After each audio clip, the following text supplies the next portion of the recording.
Now, northern leaders have cautioned the federal government against signing any military pact with the US and France, which will allow for the relocation of their military bases to Nigeria. In a letter signed by the Northern Leaders Forum and addressed to President Bola Tinubu and the National Assembly, they said it was common knowledge that the American and French governments had been lobbying Nigeria, Benin, Togo and Ghana to agree to sign new defense pacts that would enable them to redeploy their soldiers expelled from Mali, Burkina Faso and Niger. The letter cited the expulsion of the US and France troops from Niger because their presence did not serve any purpose. It alleged that the troops were using the Defense Pact to carry out surveillance operations in the region to serve their geopolitical strategic interests. For this conversation, we now turn to a former general officer commanding one division of the Nigerian Army, Kaduna. That's Major General Danjuma Alli Keffi, retired. We're glad to have you on this program. A very warm welcome to you, General Danjuma. Now, let's go straight into the conversation. Thank you for having me.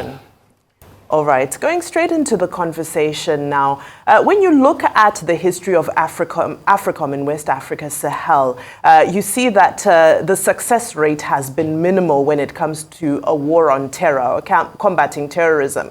Apart from that, you find that in a lot of these countries, Niger, for example, those officers who lead the coups are actually American trained. They're products of the training of these US bases that we have present there. So my question to you is, what are some of the security implications of Nigeria allowing these bases to be stationed within her borders? Thank you very much. First and foremost, let me put it on record that I speak for myself. I don't speak on behalf of any organization or any individual. So any opinion expressed here is entirely mine. Secondly, we have to understand when it's when you are talking of bases. I mean, bases for many reasons. I mean, you could have short-time training bases. In 2016, 2017, 2018, when we were facing that challenges in the Northeast particularly, we had short-term training support from the British Military Advisory Training Team, and also from the American, that's the United States Training Team that were in Georgia and other parts of this thing for short-term training. So bases in itself are not a threat, but to what extent, what will those bases be used? Those are the aspect that one has to consider. So secondly, again, regarding what the Northern Elders wrote, I mean, cautioning, for me, that is speculative for now, because I've not seen any a document to that extent. Of course, I'm retired, so I'm not privy to a lot of security information or other things. So I don't know whether they have cited the request from the United States and the French also, but it is very speculative. But in as much I said that, like I said the other time when I was with you regarding the Nigerian citing, that is inviting the Russians to site base in Nigeria. I mean, that is a cause for concern, and for us particularly in Nigeria and the sub-region. We should know that we do not have a choice as to who our neighbors should be. We don't select our neighbors like we know, just like our brothers. We can select our friends or can select our allies. So the Nigerians have the right to select whoever they want their friends to be, who their allies to be. But again, their actions should not imperil, should not endanger our security. Now, again, it's fair to say that we do not know what the Russian military will be doing in Niger. So it may not be for, it may be something that will threaten our own security. We don't have a problem. Nigeria, that is, in my opinion, does not have a problem with Russia citing its base there, because Russia is not a threat to Nigeria. Russia is a friend of Nigeria. United States is French are friends to Nigeria, the French are distant. But as soon as you have a military base sited in an area, in a country, region, or whatever, right? If the intent is to carry out hostile action, offensive actions against against another country or against elements within that country, then that base or that military installation becomes a legitimate military target. That is for sure. So if the bases you're talking of, is it redeploying those bases from Niger, from Chad to Nigeria to carry out what? Offensive action against third parties, against the Al-Qaeda, against other countries in the Middle East, then is going to threaten our security, because if those targets, that is wherever those American bases are in Nigeria, if they are for hostile action, offensive actions against a third party, like I said, then they become legitimate targets for adversaries. It could be the Russians. I mean, we are witnessing geopolitical tensions right now in the world. Look at the ongoing hostilities in Ukraine, the Russian special military operations, which some people have called it war. Now, we've seen the collective West, as the Russians will say, confronting Russia. So if this thing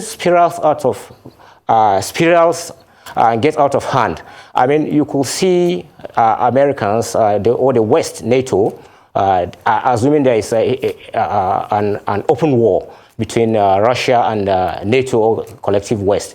Then, wherever there are Russian bases, of course, it becomes target, or it will be on the targeting list of NATO. So also, if you have American bases and French bases on our soil, it also becomes a target for the Russians and other entities that are hostile to the collective West or NATO as it is.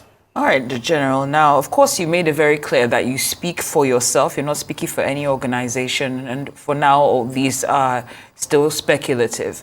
But what role do you think, if any, should the Nigerian army potentially play in the decision-making process regarding the establishment of foreign military bases on Nigerian soil in the event that this is true?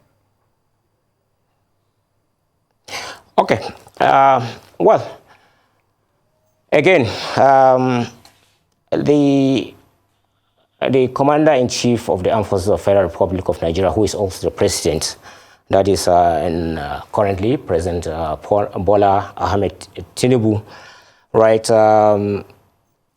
He consults his military high commands, the service chiefs, the national security advisors, and other security heads before such decisions can be taken.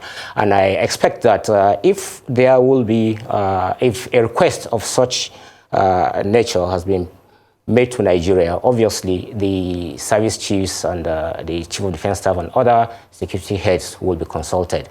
I do not, again, like I said, do not want to speculate, because as I earlier said, military bases could be for training purpose, could be for other purpose. So I wouldn't want to speculate on this thing. But if, as I said earlier, it's for hostile actions against a third party, perhaps targets in the Middle East, in Yemen or other, then I think we should be very concerned and we should advise appropriately. And I think the President, from what one has seen of him within the last 11 months, is a listening president and has the best interest of Nigeria at heart. And let us not forget that even earlier, during the era of President Olusegun Obasanjo, where it was alleged that the United States lobbied Nigeria to cite military bases or to enter into a defense pact, that President Tinubu, then as governor of Lagos State, was part of the Council of State, and also it was rejected. That move was suggested, was resisted, was declined by the Nigerian government. So I believe whatever decision President Bola Ahmed Tinubu is going to take will be based on the advice and suggestions of the service chiefs and security heads. So again, I wouldn't want to speculate until the details are, I don't know the details of, if any, of a request from the United States or from the French government. All right, no problem. So, you know, without speculating, let's just analyze some of the potential, you know, pros and cons of, you know, such a development. You highlighted, you leaned towards being in favor of a scenario where you feel that training would be harmless if these bases are being used for training. Now, some people are countering this and they're saying that, but this will impact our sovereignty. What are your thoughts on that argument that's currently dominating this conversation? Okay, obviously that is not true, that training, militaries all over the world, we are brothers. I mean, we have no problem with other militaries of other countries. We, if you look at the military as a sport, as a game, right, we exhibit sportsmanship spirit, and that is what is expected of every soldier. But in the situation where we find ourselves today, the geopolitical situation, given the problem right now that we anticipate between the United States, which leads the collective West, that's NATO, and versus the Russians and perhaps the Chinese, right? We must be very careful. We should not be seen to tilt to one side or take side with any of these parties. Now, we should be very clear. If we allow bases to be sited in Nigeria for offensive military action, then we tend to inherit all the enemies of the West. So also, if you cite Russian base in Nigeria, you tend to inherit their adversaries, their enemies, and we should be very careful. Nigeria has been a leading country, member of the non-aligned movement. Nigeria has a lot of clout in Africa and also in the global arena. We are respected. If you look at, if you put 10 generals of the Nigerian military, if you put 10 generals, you will see that 3 to 4 of them either trained in the United States, United Kingdom, even in Russia, China, and other countries. So we have a relationship with almost every country. We are not hostile or enemy to any country. So also, we should be very careful. If we accept the siting of bases in Nigeria, then we tend to jeopardize our neutrality and also the respect that we have among Committee of Nations. So for me, I'm not an advocate of having any military base in Africa at all.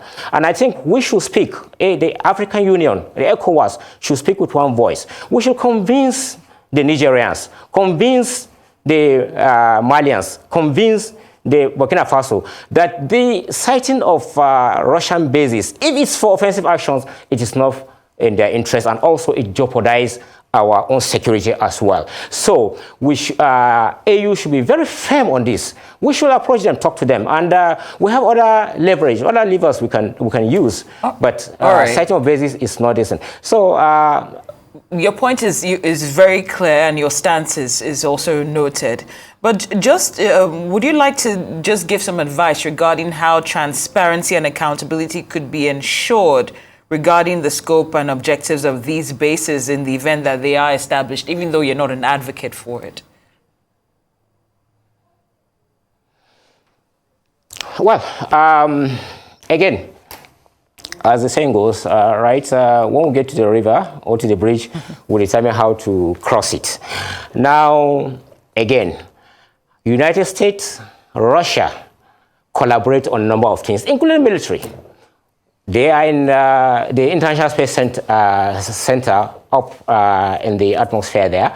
So before the hostilities in the Ukraine, that is between Russia and the Ukraine, right, you had Russia having a observer status in NATO and also observed from a distance. So we are not, there is nothing distant that is, there is nothing really that wrong in having such conversations and having such military interactions.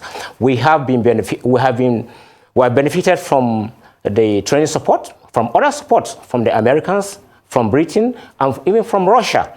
So we should be very clear on that. But again, like I said, and I still say, right, having base for hostile offensive action against a third party or even against entities in Nigeria should not be accepted. Furthermore, the Nigerian military, like I earlier said, has what it takes. We have one of the best military in the world. The best, I say, because we've got an ingredient which is well sought after by many countries in the world, and that is the warrior spirit. Most tribes in Nigeria, if not all tribes in Nigeria, are warrior in this thing. So we should not, and in any event, accept military bases on our soil.